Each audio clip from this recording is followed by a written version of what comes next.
함께 기도드리겠습니다. 아버지 하나님, 오늘도 주께서 주시는 족한 은혜를 받아 살고자 이 첫 시간 주 앞에 엎드립니다.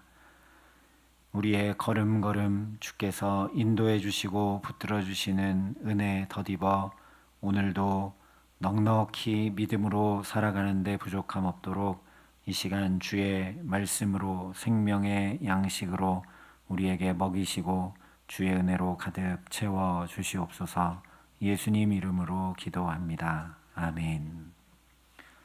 오늘 우리에게 주시는 하나님 말씀은 열왕기상 5장 1절부터 12절의 말씀입니다. 열왕기상 5장 1절부터 12절의 말씀을 봉독해 드리겠습니다. 하나님의 말씀입니다. 솔로몬이 기름 부음을 받고 그의 아버지를 이어 왕이 되었다 함을 두로왕 히람이 듣고 그의 신하들을 솔로몬에게 보냈으니 이는 히람이 평생에 다윗을 사랑하였음이라.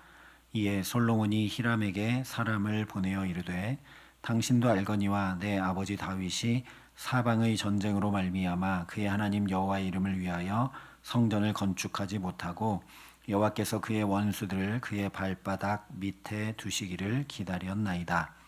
이제 내 하나님 여호와께서 내게 사방에 태평을 주심에 원수도 없고 재앙도 없도다. 여호와께서 내 아버지 다윗에게 하신 말씀에 내가 너를 이어 네 자리에 오르게 할 내 아들 그가 내 이름을 위하여 성전을 건축하리라 하신 대로 내가 내 하나님 여호와의 이름을 위하여 성전을 건축하려 하오니 당신은 명령을 내려 나를 위하여 레바논에서 백향목을 베어내게 하소서. 내 종과 당신의 종이 함께할 것이요 또 내가 당신의 모든 말씀대로 당신의 종의 싹을 당신에게 드리리이다. 당신도 알거니와 우리 중에는 시돈 사람처럼 벌목을 잘하는 자가 없나이다. 히람이 솔로몬의 말을 듣고 크게 기뻐하여 이르되 오늘 여호와를 찬양할지로다.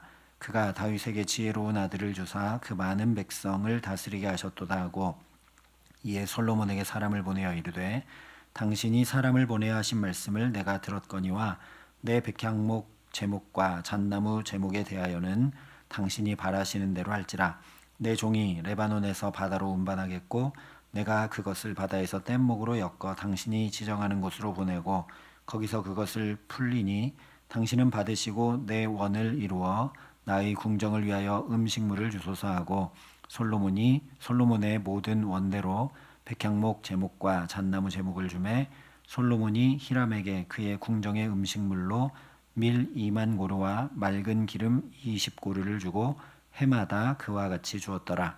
여호와께서 그의 말씀대로 솔로몬에게 지혜를 주신 고로 히람과 솔로몬이 친목하여 두 사람이 함께 약조를 맺었더라. 아멘. 오늘 말씀은 솔로몬이 본격적으로 성전을 짓기 시작하는 일에 대해 말씀합니다. 1절에 솔로몬이 기름 부음을 받고 그의 아버지를 이어 왕이 되었다함을 두로왕 히람이 듣고 그의 신하들을 솔로몬에게 보냈으니 이는 히람이 평생에 다윗을 사랑하였음이라 말씀하면서 시작하고 있습니다. 그러자 솔로몬이 다시 두로왕 히람에게 사람을 보내서 2절부터 6절에 나는 이제 성전을 건축하려고 한다. 그러니까 도와달라 하면서 도움을 요청합니다.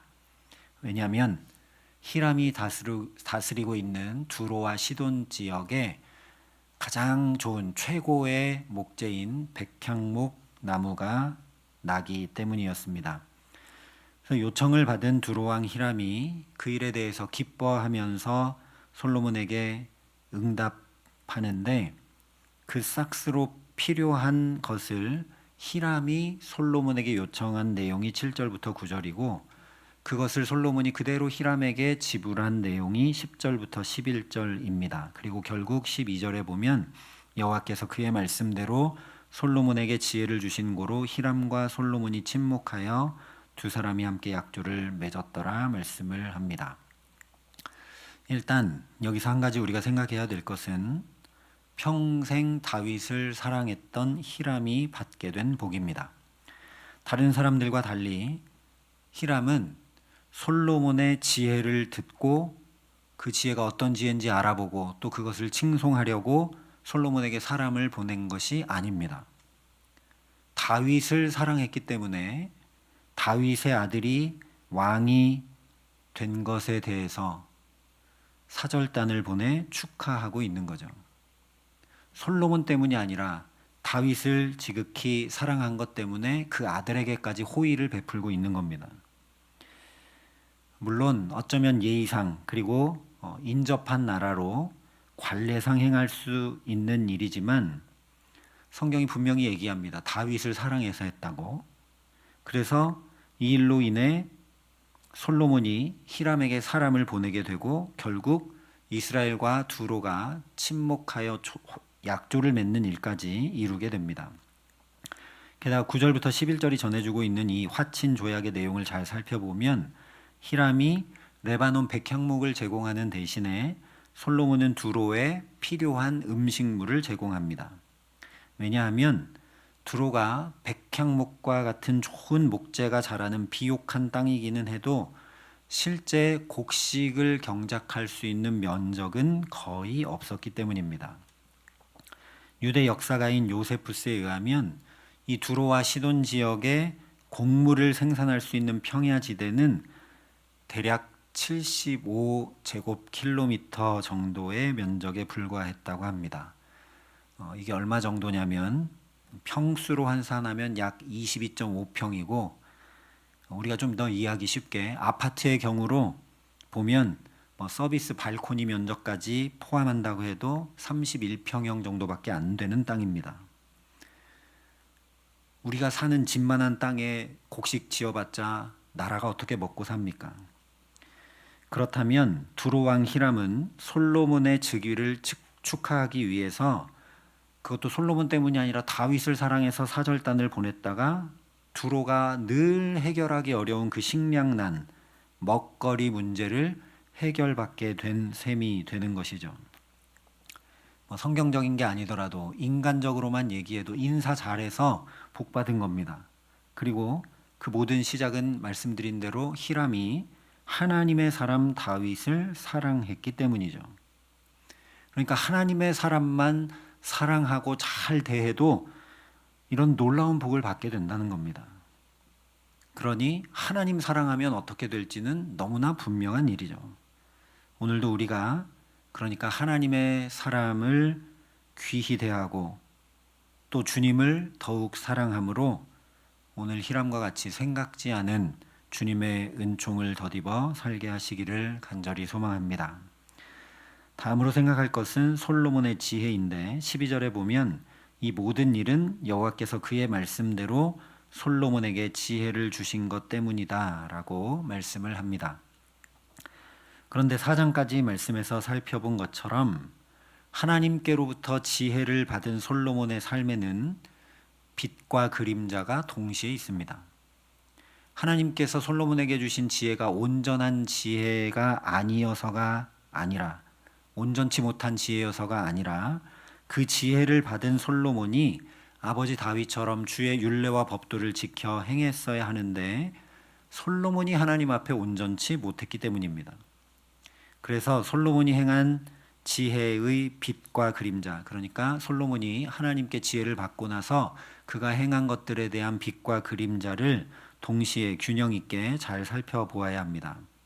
오늘은 먼저 하나님께서 솔로몬에게 주신 지혜로 행한 그 빛에 관한 이야기를 살피며 은혜를 나누려고 합니다.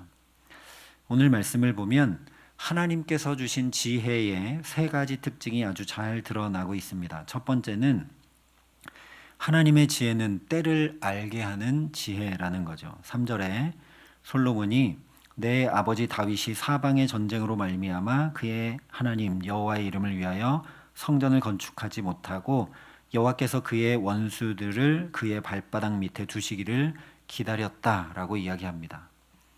이것은 물론 다윗이 전쟁을 많이 하고 피를 많이 흘려서 성전을 지을 수 없고 그의 아들 솔로몬이 성전을 지을 때까지 기다렸다는 이야기입니다. 그렇다면 동시에 이것은 솔로몬 자기도 기다렸다는 이야기가 되는 거죠. 뭘 기다렸냐면 바로 하나님께서 원수들을 그의 발바닥 밑에 두시기까지 기다렸다라는 겁니다. 한마디로 하면 하나님의 때를 기다렸다는 거죠. 사실 솔로몬 입장에서는 다윗이 성전 지을 재료와 돈과 인력과 설계도까지 전부 다 준비해 두었기 때문에 마음만 먹으면 언제든지 건축을 시작할 수 있었습니다. 그러나 우리도 경험상 알고 있듯이 아무리 옳은 것도 아무리 좋은 것도 때에 맞지 않으면 그것이 옳지 못하고 좋지 못하게 됩니다. 그래서 솔로몬이 하나님 주신 지혜를 가지고 정확한 때를, 하나님의 때를 기다렸다는 겁니다. 이렇게 때를 기다리고 있는데 어느 날 두로 왕 히람이 사람을 보내온 거죠. 문안해 왔습니다. 그래서 때를 기다리고 있던 솔로몬이 그것을 보고 이때가 성전 지을 때구나 하는 것을 깨달아 알고 그 재료인 백향목을 요청했던 거죠. 그러자 이것이 하나님의 때인 것이 두로 왕 히람이 호의적인 반응을 하고 순적하게 약조를 맺는 것으로 확인되었습니다. 그러니 오늘 우리도 주님 앞에 때를 아는 지혜 주시기를 간구할 수 있기를 바랍니다. 내가 나가야 할 때인지 멈춰야 될 때인지 결정해야 될 때인지 기다려야 될 때인지 오늘 솔로몬처럼 사람과 사건을 통해 그 때를 아는 지혜를 주시기에 나의 때가 아니라 하나님의 때에 행하여 순적하게 우리의 삶을 살아나가는 은총 덧입게 하시기를 간절히 기도합니다. 두 번째 하나님의 지혜는 바로 분별하게 하는 지혜입니다. 4절에 솔로몬이 이제 내 하나님 여호와께서 내게 사방의 태평을 주심에 원수도 없고 재앙도 없도다 이야기합니다. 앞서 말씀드린 것처럼 솔로몬은 마음만 먹으면 언제든 성전 지을 준비가 다 돼 있었습니다. 그러나 성전은 아무 때나 사람이 원하는 대로 지을 수 있는 것이 아님을 솔로몬은 분별하여 알았습니다. 아버지 다윗도 성전 짓기를 그렇게 원했지만 하나님이 짓지 말라 하셨죠. 그러니까 사람 마음대로 짓고 말고 하는 게 성전이 아니라는 겁니다. 또한 두로 왕 히람이 문안하던 즈음에 자기가 이렇게 보니까 원수도 없고 재앙도 없다라는 걸 알았고 그것이 자기가 받은 지혜가 뛰어나고 나라가 부국강병하여 얻게 된 것이 아니라 하나님께서 주신 평강이고 하나님께서 주신 안식이고 은혜인 것을 분별하여 알았습니다. 우리도 내 인생에서 겨울이 닥쳤는지 분별하여서 멈출 줄 알아야 되고 봄이 되었는지 분별해서 시작할 줄 알아야 되고 여름이 되었는지 분별해서 열심을 다해야 되고 가을이 되었는지 분별해서 거두고 쌓아야 되는데 만약에 이 분별이 어긋나면 어떻게 되느냐? 쌓아야 될 때 쓰게 되고 시작해야 될 때 멈추는 어리석음에 빠지고 말게 되는 거죠. 로마서에도 보면 너희는 이 세대를 본받지 말고 오직 마음을 새롭게 함으로 변화를 받아 하나님의 선하시고 기뻐하시고 온전하신 뜻이 무엇인지 분별하도록 하라 말씀했습니다. 그러니 오늘 우리도 분별하는 지혜를 구해야 합니다. 우리는 미련하고 무지하고 또 욕심이 있어서 바로 분별하지 못할 때가 많기 때문입니다. 하나님 오늘도 바로 분별할 수 있도록 내게 은혜를 달라고 이 첫 시간 간구하는 저와 여러분 될 수 있기를 바랍니다. 그래서 이것이 세상의 가치와 방법인지 하나님 기뻐하시는 뜻과 방법인지 하나님께서 허락하신 것인지 사람이 행하는 인위적인 것인지 복된 길인지 좌우로 치우치게 되는 길인지 분별하여 기쁘고 행복하고 평안한 삶을 주와 함께 살아가게 하시기를 바랍니다. 세 번째로 하나님의 지혜는 무엇보다 말씀을 행하는 지혜입니다. 5절에 여호와께서 내 아버지 다윗에게 하신 말씀에 내가 너를 이어 내 자리에 오르게 할 내 아들 그가 내 이름을 위하여 성전을 건축하리라 하신 대로 내가 내 하나님 여호와의 이름을 위하여 성전을 건축하려 한다고 이야기하고 있습니다. 솔로몬이 성전 건축을 하려고 히람에게 도움을 요청하고 있는 이유는 자신의 부귀 영화와 만족을 위함이 아니라 오직 하나님의 말씀대로 행하기 위함이라는 겁니다. 하나님께서 성전을 다윗의 아들인 나에게 지으라고 말씀하셨기 때문에 내가 이제 그 말씀대로 성전을 지으려고 한다는 거죠. 지금도 건축을 하려면 많은 지혜가 필요합니다. 설계와 시공만 아니라 건축 일정과 공정, 또 재료와 인력의 적절한 배분과 관리, 또 건축하는 데 필요한 자금의 유통, 또 법적인 허가 등등 모든 것이 맞물려 잘 돌아가도록 해야만 건축할 수가 있죠. 이것이 맞물려 돌아가지 않아서 뼈대만 앙상하게 남아있고 건축하다 만 건축물들도 우리가 종종 보게 됩니다. 그런데 솔로몬 시대에 그것도 자기 계획대로가 아니라 하나님의 말씀대로 하나님의 말씀을 이루기 위해 다른 건축물도 아니고 성전을 건축하기 위해서 보통 지혜 가지고는 결코 할 수 없습니다. 그 화려하고 거대한 성전이 아니라 출애굽하여 광야를 지날 때 성막 지을 때도 하나님의 영을 받은 지혜로운 부살렐과 오홀리압과 같은 사람들이 성막을 지었는데 성전 짓는데 얼마나 더 큰 지혜가 필요하겠습니까?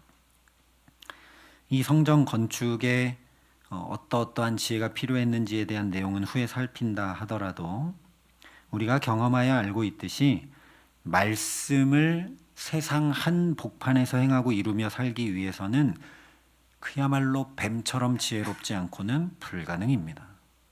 금세 세상 방법에 휩쓸려 살 수밖에 없죠. 어쩌면 이렇게 말씀을 준행할 수 있도록 지혜를 구하는 것이 그래서 때를 알고 분별하는 지혜보다 훨씬 더 중요한지 모르겠습니다. 우리가 비록 때를 잘 알지 못해도 또 바로 분별하지 못해도 말씀을 준행하며 살게 되면 신명기 28장 말씀대로 그것이 복이 되고 창세기 1장 말씀대로 변화 정도가 아니라 우리 삶에 새 창조의 역사가 일으켜지게 되기 때문입니다.